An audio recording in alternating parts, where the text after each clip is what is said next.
It's the SDG Podcast. Before we get started, you can check us out on the web at solutiondesign.com/podcast or find us on all the social medias, LinkedIn, Twitter, Facebook, and Instagram at Solution Design. Gentlemen, welcome back. Say hello and tell us who you are. Hey, I'm Chad Jetner. I'm Peter Lawrence. And I'm Kyle Bacher. And today we're going to glimpse into the future. We're going to make some predictions about what's going to happen in the next year or so in technology and whatever. Chad, I'm sorry your Twins didn't win.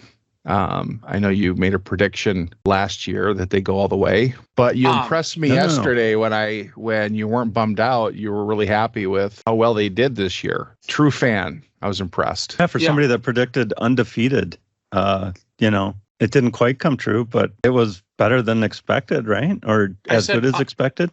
Undefeated in the wild card round, I think is what I said, and that did come That's true. what you meant? Okay. Yeah, I'm sure that's what you meant. Yeah. Yeah, I'll remember it that way. I'm fine with that.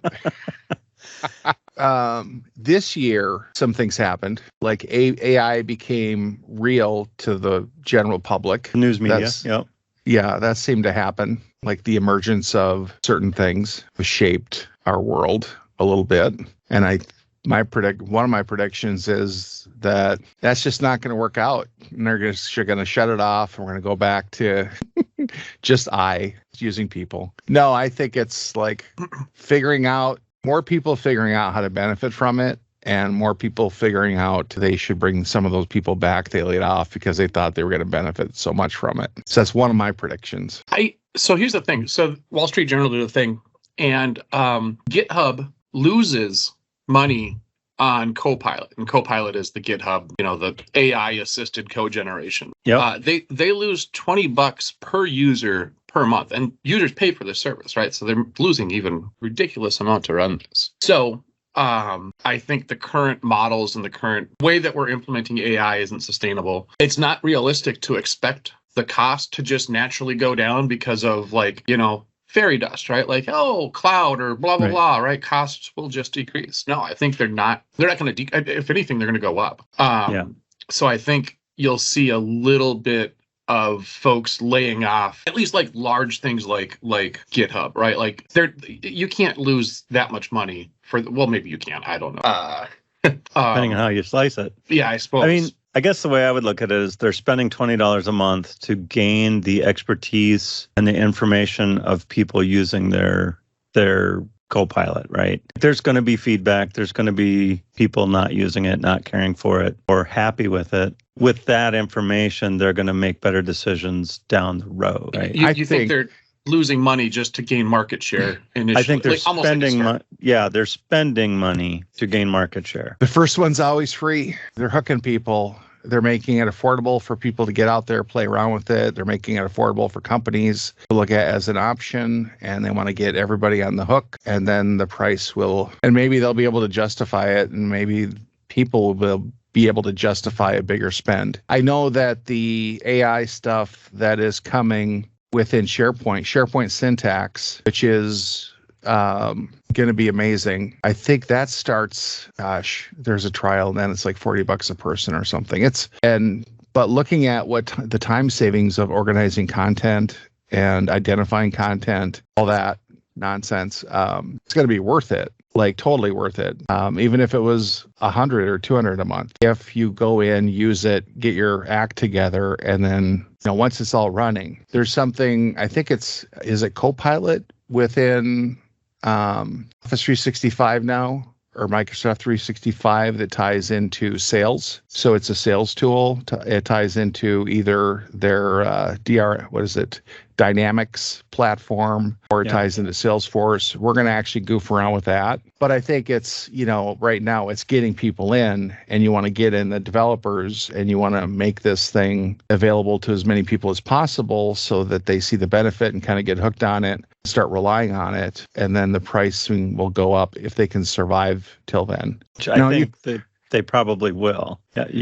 Yeah, we were just going to let you just hang there for 5 minutes and see if you could handle the silence, but no, I was about to say, okay, Chad, you talk a lot now. I don't know. I mean, the resources needed for power some of these models, right? To create the model from scratch and to start with, right? To create a base, it's ridiculously expensive. and then to keep it tuned. Everything else alongside of that, I think what you might see is a lot of experimentation, but not a lot of folks that are going to do just what Copilot did and just like be happy to lose. I mean, $20 a user doesn't sound like a lot, but they've got, I mean, I don't know how many users they've got a pretty solid user base. That's a lot of money to lose. Yeah, 2 million, 10 million, whatever you want to call with the user base with it, right? You know, once, like everything, right? Scale is hard and scale is expensive. You know, this is another scaling problem. And until we get more GPUs, so like it's not only the energy costs associated with this. We talked about this last week or the week before with, it's just, I mean, there's an ecological impact to running all of this stuff, a non-zero impact. And at some point, I think one of the other things that you might see happen is a little more consciousness of that. Like, hey, this is really cool. It costs as much to run this model as it costs to power Vegas for a day. So Right. is this an appropriate use of these resources? No, I certainly hope that becomes a thing, because, you know, it's it's one of them hidden costs that doesn't really get a lot of attention. And probably should. So I mean, there's just another the hidden shoe. cost of Vegas. There's another shoe waiting to drop. Yes. Is this like the Bitcoin blockchain that now is taking up, I don't know how much of our energy? I mean, We it's talked the same about that. problem, right? It's the Yeah. same problem. And to their credit, the folks at Hugging Face actually have like an executive level position studying environmental impacts of running large language models and ways to mitigate that, right? And I think that a lot of that comes down to like analyzing your use case. Maybe you don't need, you know, the entire, I forget what the maximum, the trillion parameter Llama 2 model that's available to you. Like, I think as Right. IT nerds, we tend to just say, hey, I need the biggest thing possible for blah, Right. Right. And I think that might actually become more and more aware. There's going to be more and more awareness around some of this stuff, and well-meaning people will act appropriately. So, you know, I make videos and like to do fun stuff like that. And I've been looking at some of these image generator type AI tools and played around with DALL-E a little bit. Not real thrilled with how it operates. And so it's like not my tool of choice, but I'm looking at a lot of them, and some of them, it's either you can pay to run it on a server on the internet, or you can, like, it's in Git. You can go and run it on a local. Right. Pull it down and run it locally. Yeah. Yep. So, you know, because it's been so long since I actually bought a system for myself, I picked up one with a GPU that's got, you know, 12 gig of memory. It's very fast, and it's a fast laptop. I got it for gaming mostly, but I'm looking forward to trying that stuff out. Do you think that that's gonna, because of that footprint and that processing energy use, do you see companies bringing AI on-prem? I don't know about companies. Colonies of ants, elves. I think people, small individual groups will probably bring it on-prem. I think companies, I think the cloud still makes more financial sense to keep it out there and run it, so you don't have to have an IT organization as large, or you already have the IT organization maintaining a cloud space. Why spin up a server or a handful of servers just to run this one thing? Have you seen, though, I reference him a lot. It's DHH, the guy that, one of the founders of 37 Signals. He actually did have a huge blog post talking about retreating from the cloud and going on-prem again. Benefits that they've seen with that approach. Now, I don't think that makes sense for, I mean, their use case is relatively narrow, right? Like, they're running, you know, they've built a couple of applications and they're a software as a service provider. And I don't know that necessarily makes sense for everybody, but I would be curious to see if that actually does become a thing where more folks say, goodness gracious, like, our AWS bill is, you know, $500,000 a month. Right. What were our server costs 10 years ago? Right. Was it really $500,000, or was it, you know, this, but more headaches? And I don't necessarily want to say that that's the prediction, but it is something that I think would be kind of interesting to see. Like, is it really going to be cyclical where everybody kind of threw everything out in the cloud and then dealt with all of the, you know, not necessarily paying. I mean, I love working with AWS resources, but there is, you know, there are valid reasons to not be out there. I think that, you know, we're like making ourselves hostage to these platforms by how much we commit. But I'll tell you this, anybody listening out there, any platform people, Peter's done migrations. I've done migrations. It's not impossible to change your mind and go back on-prem. So watch the pricing. No. Don't overcharge us if we notice. Like, I'm not threatening anybody. I'm just saying that, like, don't think that you've got everybody trapped. I will say this, that maybe that'll be a prediction. People will start to make decisions on if a 100% cloud-based IT infrastructure is the way to go for that. Right. That it won't be, right? Yeah, it's, it's what do you have? Like, what do you have to protect? What are you doing? Like, what systems are you running? What kind of people do you have? If you got a great team that keeps the lights on, like, is there a big push? All your stuff's working. I like to change when I'm forced to, and there's a gun to my head. So, it would be like there's this huge benefit going to the cloud. There's this huge draw. Like, we should all go there. That's, as soon as you get to that point, you're going to move to the cloud, but then what's going to drive you back? And is it, because Microsoft bought Blizzard and Activision? If you're going to communicate in Diablo, you have to do it through Teams, and people don't like it. I don't know. I kind of Is that your prediction, Kyle, that Teams will start being the communication platform of all Blizzard games? I like Teams. I'm sorry. Didn't they just buy Activision? Yeah. Yeah. Blizzard. And Blizzard Activision. So Yeah. Diablo and a ton of other games that. So am I they not going to own. have Call of Duty on the PlayStation anymore? Oh, that's a good question. I think they were still talking about having it available, but Microsoft is more willing to play nice with others than, say, What Apple. year is this? I'm telling you, like, all these apps, all this stuff that they put out, their model is that they develop for the iPhone first because it's the biggest platform, and then they do Android. And then they used to do Windows Phone, How and then weird they is it stopped. to hear that, though? Like, Microsoft wants. I think traditionally that has never been the case, right? No, until it they hasn't. got lapped with like mobile devices and everything else. Now all of a sudden they want to play really nice. And then I'm sure Apple's the same way. Hey, like, we've got a closed ecosystem. We're not going to open it up, and then something's going to come along. Probably not next year. Probably not for 5 years. But I would imagine that another platform is going to emerge because Android is not great. Nope. I used to love it, but that whole world is it's not great. Certainly well, noisy. It's like it updates all the time, and there's the Samsung apps plus Android. Like, I get crap popping up it's really annoying. Have to deal with all that. What's more annoying for me is having to use an iPhone. Jill can attest to that. I had to help her with something on her phone, and I was just like, I don't know how this works.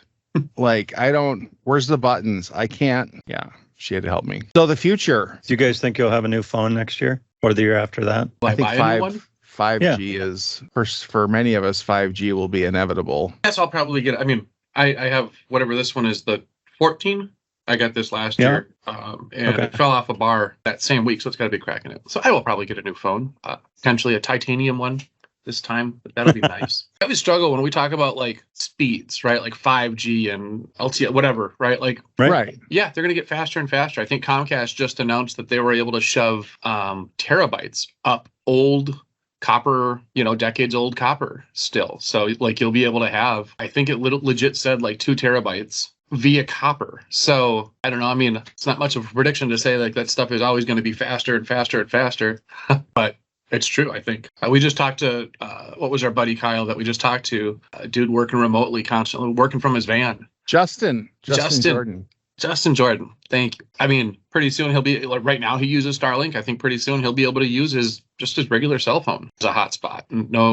Nothing else. So His trifecta of connectivity is Starlink, his phone hotspot, and then Verizon Home. Every time I've had a meeting with him online, like, it's been fine. There's been little like hiccups, but there was a hiccup with our call today, and we're all in like gigabit. Yep. I assume. here's a prediction. I think this coming year, we've all heard for the last, 3 years, how COVID has changed, blah, blah, blah, right? It's changed how we work. It's changed this. It's changed that. And I think all of that, I think that band probably stretched as long as it's going to now, and it's going to come back to, all right, start getting back into the office a few times a week, right? Maybe not all, we're not going to ask you to be there Monday through Friday, 9 to 5. I think the momentum around being in person is going to pick up a lot. Yeah, I try to be in the office every day now. Yeah, This morning and I I think- didn't feel good, so I stayed home, which is great to have that option. It gets me out of the house. I get good separation between work and home life. So work-life balance is better. I live alone, so it's an opportunity for me to be around people. And we have a lot of people that come in throughout the week, and it's great to see them. It's great to talk to them. Finally, having opportunities to talk to Chad in person. Yeah. It's different, and there's more of a feeling of camaraderie and that togetherness, connectedness. So I think if you're work from home 100%, then I believe you're missing out. At least hybrid, a couple days. I think also yeah. the companies that have modified the way they interact with employees based on COVID, they're going to have to start going back, right? Because people are transient, right? Like we're not necessarily tied to anything anymore because, oh shoot, COVID's around in the market and blah, blah, blah. I think that the companies that don't adapt to doing whatever secret sauce made them special pre-COVID, that drew all the people that stuck with them through COVID and beyond COVID, they're going to start seeing the same kind of tension that, that other folks see now. Like, hey, it's great. We were able to do all of this stuff, and it worked for going on when did we call COVID done? 2 years ago? 3 years ago? I forget. Two maybe. 2-ish? Yeah. We've 2022. Yeah. Was it 2022? Yeah, because It really kind was of before things started got done. early, mid, beginning of second quarter was when it blew up of 2020, and then it was like a year and a half of more serious stuff, and then it waned as people, I guess, were getting better. It was going away. It wasn't so bad. So you guys think that we'll revert back to sort of a hybrid in the future? Well, we're calling it hybrid right now, but we're actually not doing hybrid enough to really almost call it hybrid. I mean, because the team that I work with right now, I've got people in Houston, in California, in where else? Michigan, I think. Yeah. And there's some East Coasters in there too. Being in the office will just be doing this, but in a different location. Yeah, me, it doesn't make sense. I mean, which when didn't I make sense to me. So I've done projects with people in Amsterdam, with people in California, way back before COVID was a thing, and worked from home or did hybrid. So I think there's going to be a hybrid of hybrids, maybe, depending on the team makeup and things like that. If your team is all in one location, heck yeah.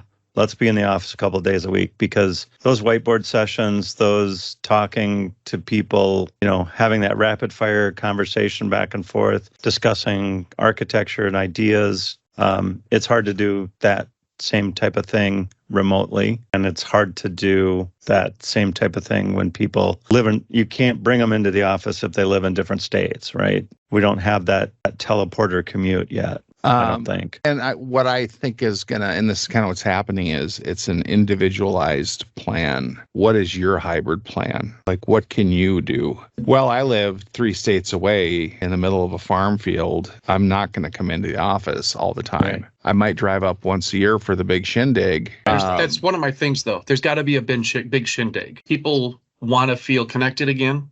Yeah. And I think, it started this year, right? Like, I'm back in the office at least a couple days a week, if not 3 days a week. I think more and more that's going to bleed into the people, even the kind of the hermits, right? Like, yeah. You're going to see people that just want to be around. And I think companies are going to be successful companies are going to realize that and facilitate something. But yeah, I think, and not, it might not even be people focused. I think it's going to be driven also by the companies themselves. I think it's obvious that a lot of the companies prefer the real estate they're paying for is actually being utilized. Obviously. But I've noticed, like, certain types of companies have this mentality of, if I see a person in a seat, productivity is happening. And I can waste time just as easily at work as I can at home. Yes, we can get around the office internet filter just as easily as... Yeah, well, you're welcome for that. But for me, it's what do I have on my plate and suffer all the drive-bys? Do I have time for that? What I found is I can just close my door and people will respect the closed door because I'll get messages like, hey, I was in the office, but your door was closed. And Oh, dude, I'm sorry. I just walked right in the other week, didn't I? yeah, but Chad, I expect that out of you. I don't hold you to the same standard. Oh, so do you think we're going to have offices in this hybrid model then in the future? We'll probably have shared hotel space and then breakout rooms and privacy rooms. Yeah, because you got to take a call sometimes. And it's funny. I do wonder if the open office is going to go back to the office. So we're going to get back to that point for at least some of the time. Well, I mean, think like it's a just point changing.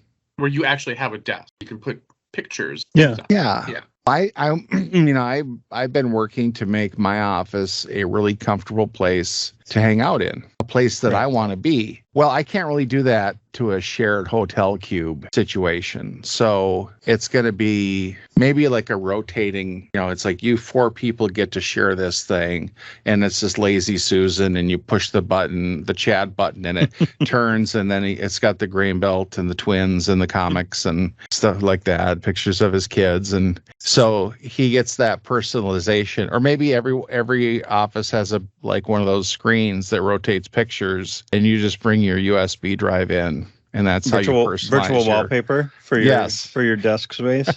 Maybe I might be onto something. I might have just given somebody $100 idea. So there you go. Let's talk about the future. Not talk about offices. What else is going to happen in the future? Have we made any bold predictions yet? Hey, AI and also people coming back to the office aren't necessarily bold predictions. I think those are not bold. Those are pretty vanilla. Yeah. Are we going to get to Mars? No. I mean, we're already kind of on Mars with the helicopter and the. Are we going to try? No. Not this year. Maybe in 5 years. Oh, you think that's 5? I think it's 20. Or it could be the proverbial 5 for self-driving cars, right? Self-driving cars are always 5 years away. Yeah. Self-driving cars aren't going to be. I think that the Southwest Light Rail will go unfinished next year. It's supposed to be done in 2018. So it's close. Yeah. But no, the self-driving cars is going to happen. There's a huge fear factor, and the idea of pushing a button and calling a car to come get you and take you somewhere, and you just hop in and go.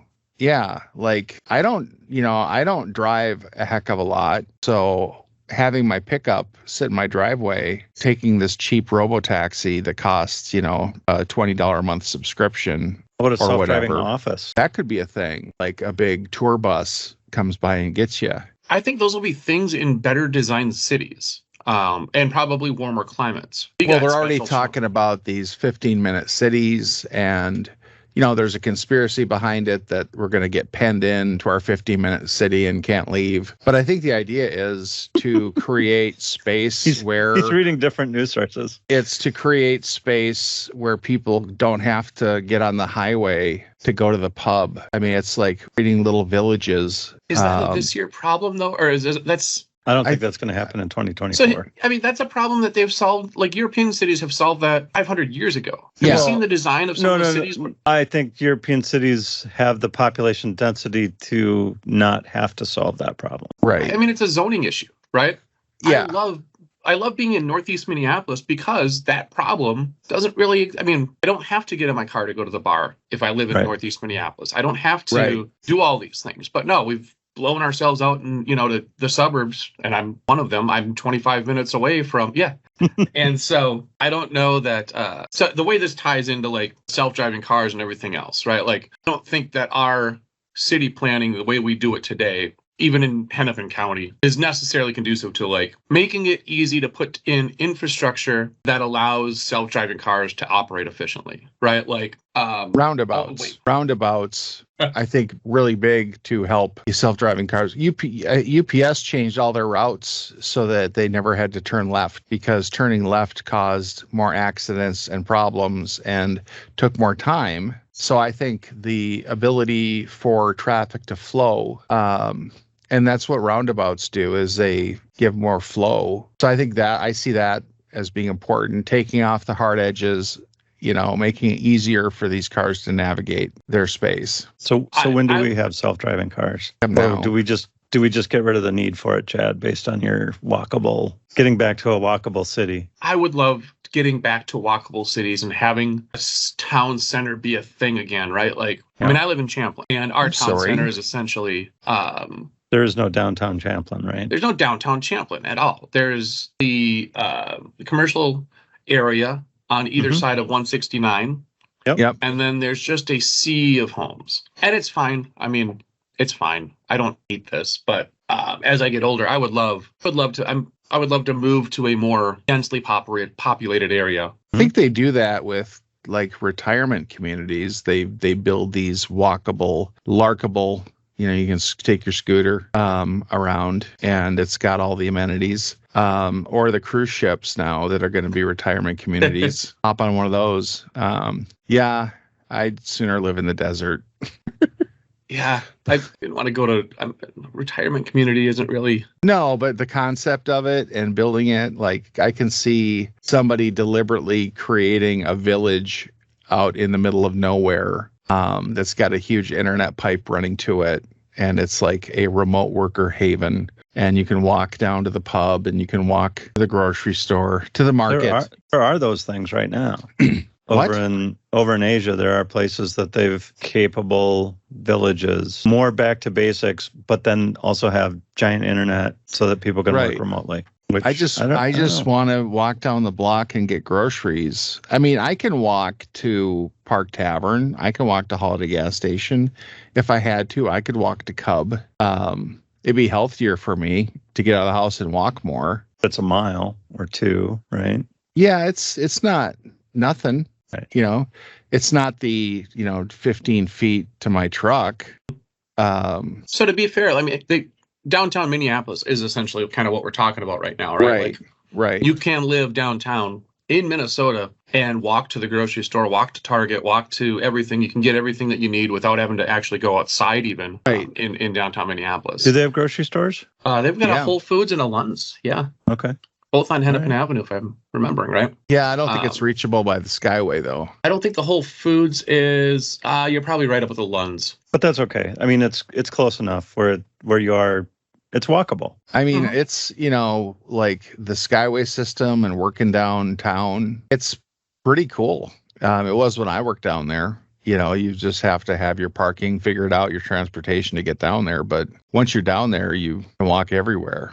And then you learn the rat's maze of a Skyway system, which is a challenge. And to find out where the really good food court is and then how to get back there. But I think it's like, okay, so maybe a lot of that corporate space that isn't being used turns into living space and grocery stores open in the Skyway, and it becomes a big habit trail for all of the hamsters that live down there. Do you not remember Habit Trail?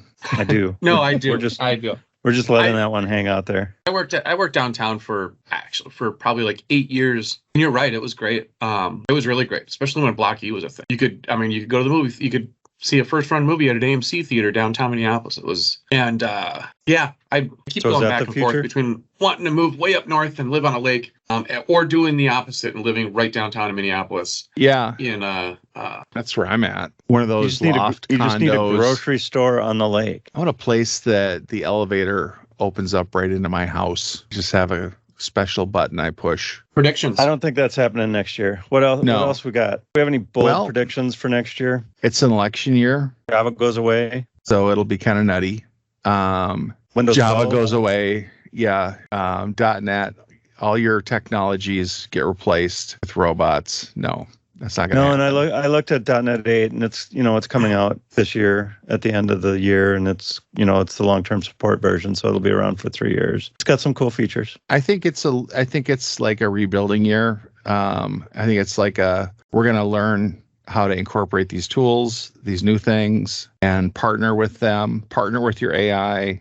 Oh, that's an interesting question. Chad, do you think you'll be building AI into your application that you're working on right now? No. Not yet? I think you'll find occasional, kind of think of a real world scenario. I just remember like when mobile became a thing and when iPads became a thing, like Yeah. People would try to find ridiculous use cases Right. all the time Yeah. for this brand new thing. Yeah.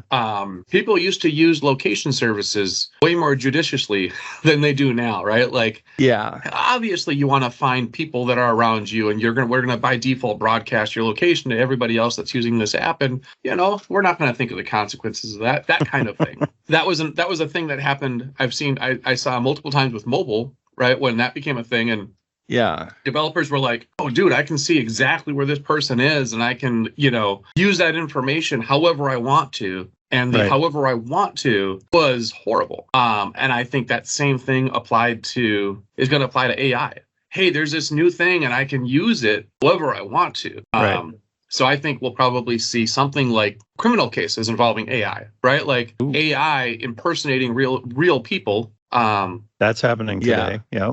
Yeah, like AI impersonating real people, and maybe we're going to prosecute the first identity theft that an AI itself performed, and then we'll be able to talk about all the Ooh. legal ramifications that we talked about, I don't know, a month ago, 2 months ago, right? Yep. Like, if your AI did something, if you used a model from this company and that helped it do something, where do you point the finger at who's at fault? I mean, Right, you are right. obviously as the developer and the trainer of the AI and deployer, whatever. But that could be a lot of fun to watch. Okay. I think so- there's a lot that's going to happen. I mean, they're tacking AI onto everything right now, and maybe that's the same as tacking on location services. But your tools are going to have an AI component, or at least maybe an option for it. Hey, give me this function that does date math because date math sucks. Things like that. Are you trying to do this? So Oh, your you think Clippy will come back IntelliJ next year? Clippy? Clippy will come back next year? Yeah, but it won't be. It won't look like Clippy. You won't Einstein? have that warm feeling whenever you see him. No, I think that like security will continue to be a big thing.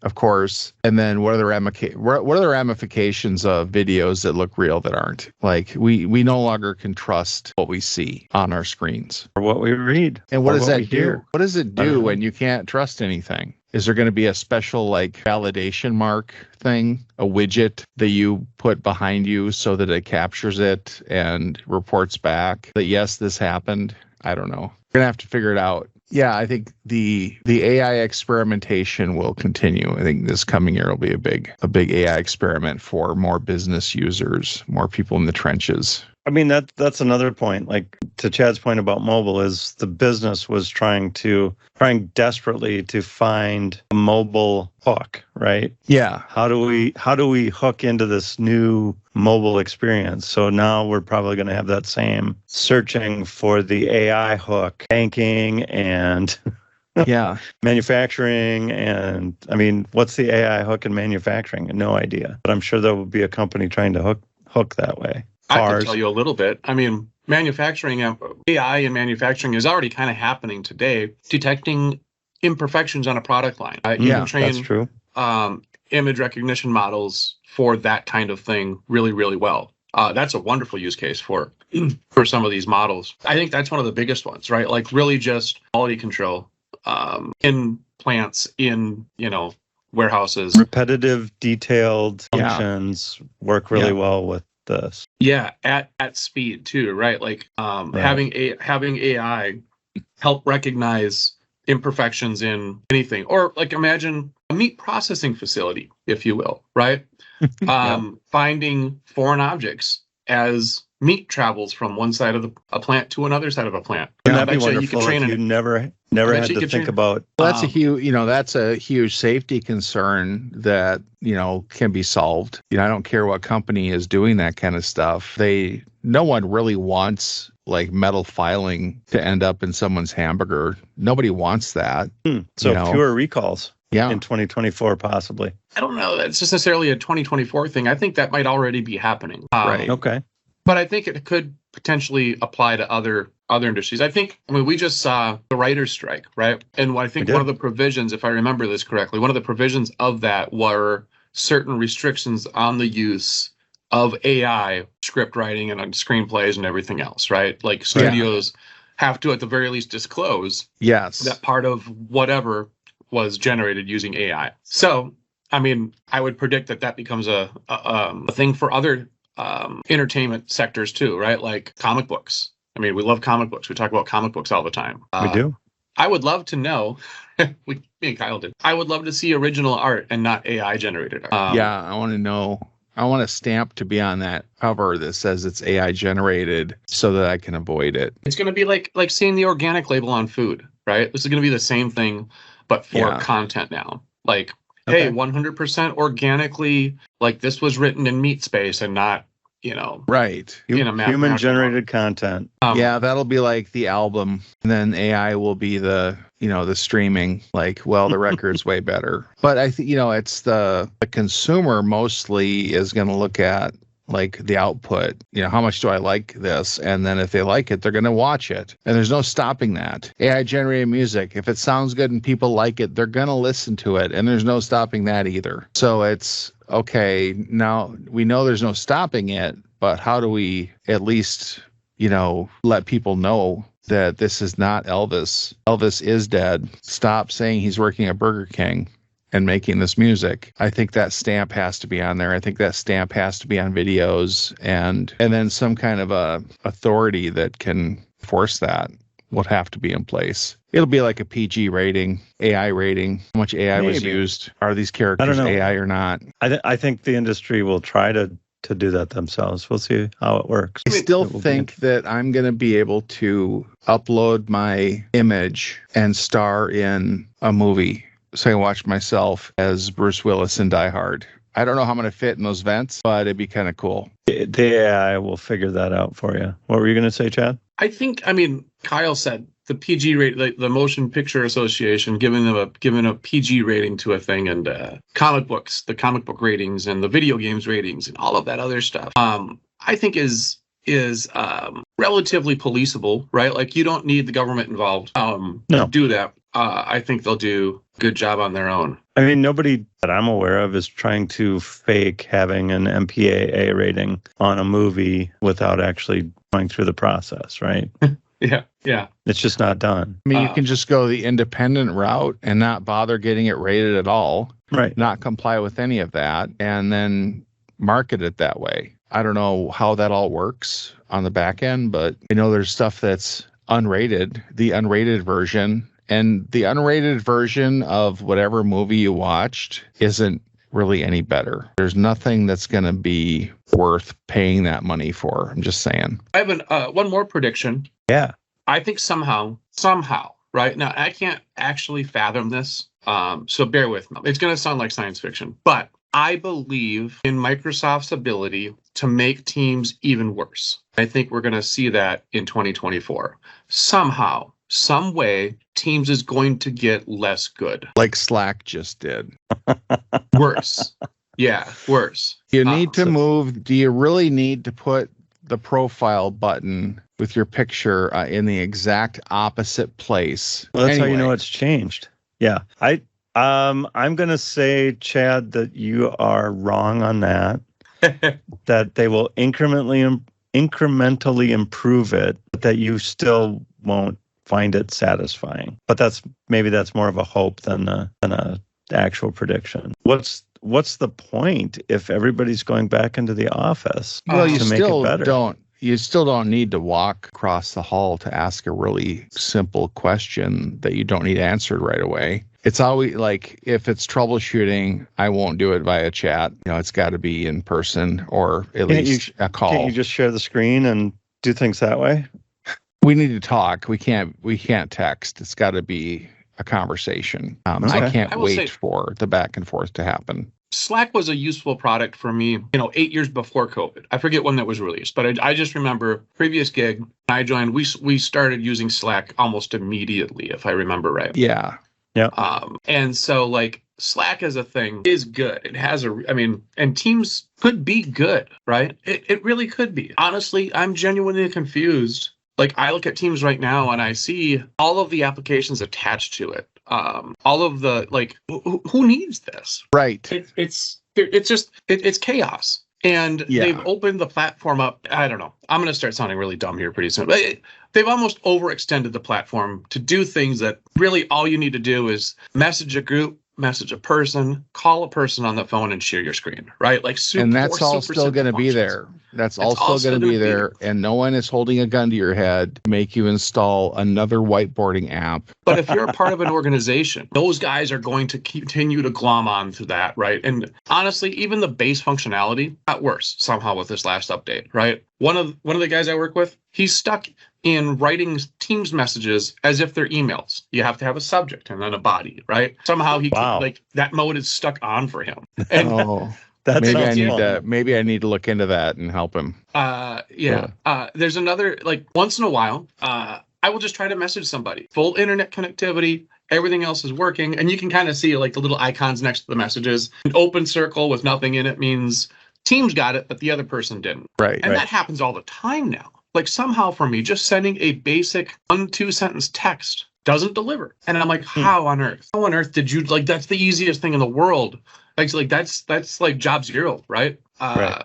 Send a text over. How did you mess that up? I get that with All Slack Mobile. I don't get it with Teams. So Stay never happens tuned to for me. our future talk about better communication through the new app that's going to come out next year. But we don't know what it is. this is It's- this part of my thing with Teams, right? Like, it's one product in this massive company's portfolio, right? Right. And yes, I'm sure there's brilliant people working on Teams and great product owners and a whole mess of talented individuals. But it's one product in a massive portfolio. Slack is just Slack, right? Like, they have Right. a product and they have one thing, one vision, one, like, hey, we're going to make this one thing consistently better. There's no desire to implement Word inside of Slack Right. to tie those two properties together, right? Yeah, let's not. Yeah, exactly. Classic Microsoft stuff, right? Yeah, we get a lot of mileage out of our Microsoft 365. A lot of it works great. And there's a lot of tools out there, and they're not all going to knock it out of the park. Microsoft tends to hit and run. And they don't want to go back and revisit things and make them awesome. They want to do another next cool thing on top of it. And Yes. my hope would be that they go, okay, let's put the brakes on. Let's make this thing awesome.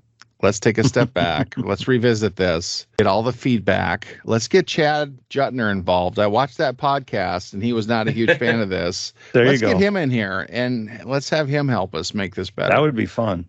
Yeah, That would be fun. I would love All to right. see that. And I think that we got our parting thoughts in there. So I think so. since we're over, I think we can just say goodbye, everybody. Bye, everybody. Hi, everybody. Solution Design Group is a digital product consultancy in Minneapolis. Check us out on the web at solutiondesign.com or look for us on Facebook, Twitter, LinkedIn, and Instagram at Solution Design Group.